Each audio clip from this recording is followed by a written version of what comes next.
अत्याचारी सास और बेबस बहू की दर्द भरी कहानी। गांव का नाम था श्यामपुर। वहीं एक गरीब परिवार में रहती थी राधा। राधा बहुत ही सीधी सादी, समझदार और संस्कारी लड़की थी।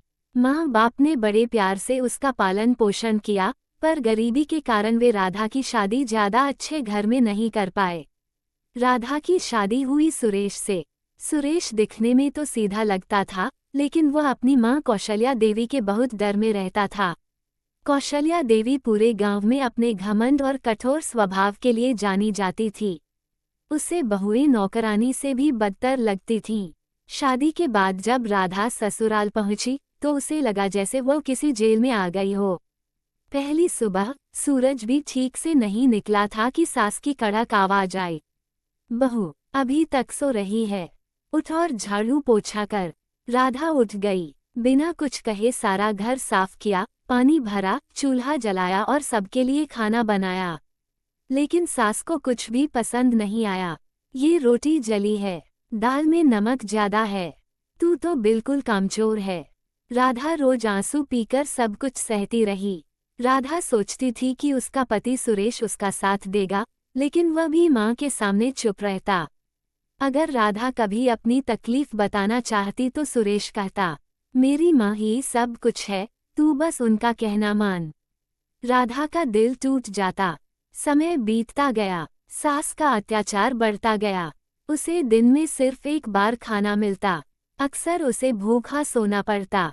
जरा सी गलती पर मार भी पड़ती।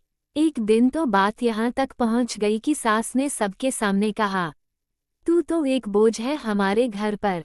उस दिन राधा पूरी रात रोती रही। कुछ साल बाद राधा गर्भवती हुई। उसे बहुत खुशी हुई, पर सास को ये भी मंजूर नहीं था।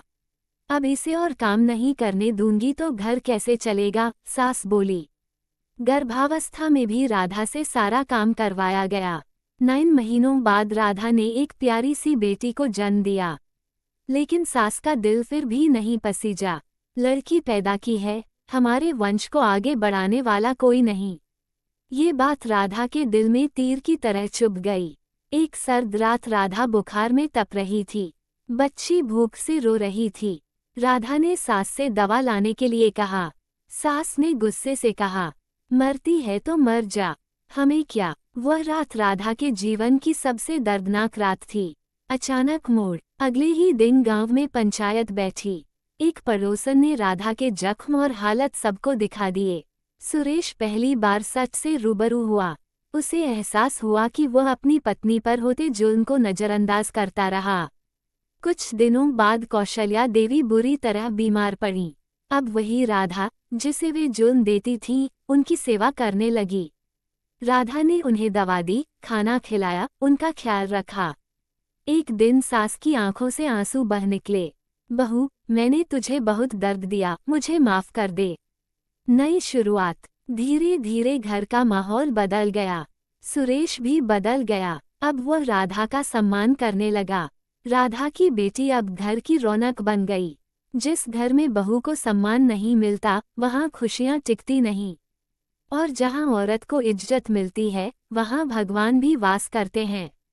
ये कहानी एक अत्याचारी सास और बेबस बहू की है, जो समाज की सच्चाई को दर्शाती है। ये कहानी हर उस लड़की की आवाज़ है जो चुपचाप दर्द सहती है।